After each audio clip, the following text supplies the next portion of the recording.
1, 2, 3. Thank you. All right, so as I'm telling this story, I'm going to need you guys to do that when I need you to do it. But when I don't need you to do it, then you just listen to the story. So here goes.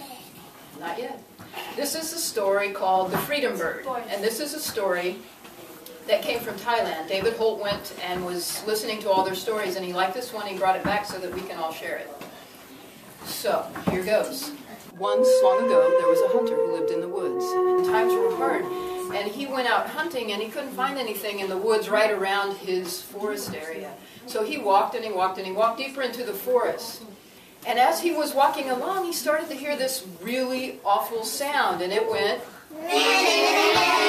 Exactly, and he's like, oh, what a terrible sound. I need to know, what is that? And so he kept walking and toward that sound. And he walked, and he walked, and he walked. And again, he heard it. And finally, he gets up, and he's looking up at this tree.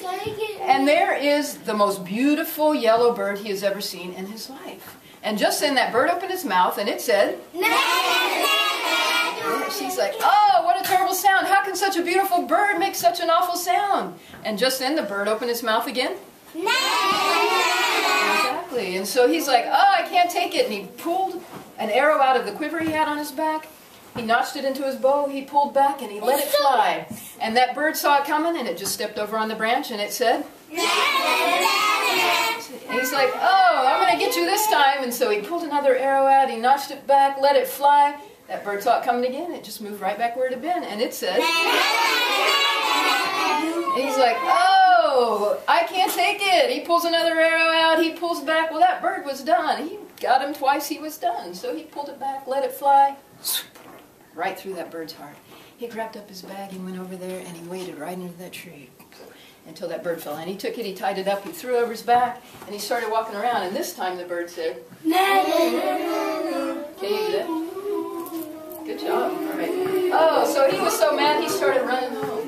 When he got home, he took that bird out of that bag. He put it on his chopping block. He turned around to get his knife, and he heard behind him. He's like, how can you do that? You're dead. He took that knife and he chopped and chopped and chopped and chopped and chopped until he had that bird in 100 little pieces. And then he went over here to get his big pot. And when he turned around to get the pot, he heard... He's like, oh no! He said he took that knife, he scraped that bird, every last piece of that bird into that big pot, and he turned around and he poured some water on top of it, and he set it on the stove to boil. And it started boiling, and all of a sudden he hears... Oh, he was so mad, he ran out into the yard, he got his shovel out of his shed, and he started digging. He dug, and he dug, and he dug, until that hole was all the way up to his armpits. And then he went in, he got the pot off the stove, he brought it out, he dumped the whole thing into that hole. And then he started filling it back in. And after he got the whole thing done, he started stomping it down, and just then he heard... He was so mad, he picked his shovel back up, he started digging that thing up as fast as he could go, and when he got down to the bottom, he grabbed up every last piece of that bird, and he put it in a box that he had there with him. And then he took some twine, and he tied it, and tied it, and tied it, and tied it around that box. And then he took it, and he tied it, and tied it, and tied it, and tied it around the other side. And then he took a big rock he had there in the yard, and he put it on top of that box, and he tied that thing down so tight that it wouldn't even move. And then he walked the whole mess down to the river. He threw that thing as far out to the middle of the river as it would go. And he watched as it floated down the river until it sunk out of sight. Well, that box settled down on the bottom of that river where it's a little bit quieter, and it stayed there.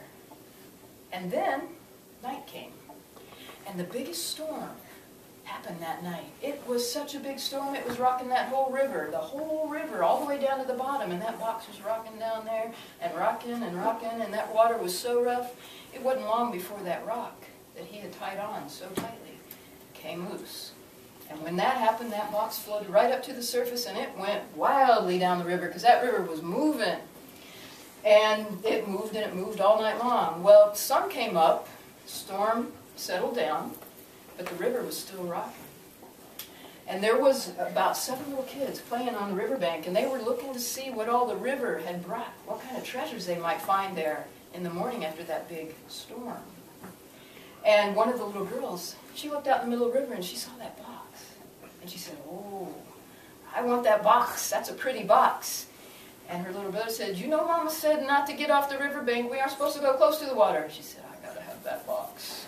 And so, even despite what her little brother said, she waded out into the water until it got up to her chest.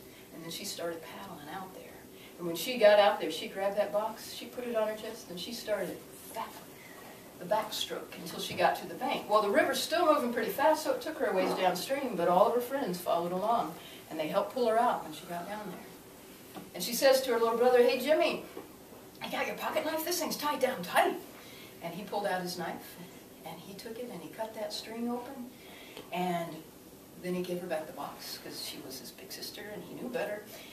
When she got it back, she took the lid off, and 100 yellow birds flew out, and they all said, right, and then they flew off. Well, about a month later, that hunter that we talked about earlier in the story, he was out in the woods hunting again. And again, all the game around his territory in the woods was all played out. And so he'd walk further and further into the woods. And as he walked, he heard... Exactly. He's like, oh, no. And he knew exactly where to go. He walked right up to that tree. He looked up. He saw all those birds. And he said, oh, because they said... And he sat there for a minute, and he almost pulled an arrow out of his quiver again, but then he looked again, and he said, oh, I know who you are. You're the freedom bird. Everybody knows freedom can't be killed, and the harder you try, the stronger it becomes. And that's the story of the freedom bird. You know what? It's not on there, but it might be eventually.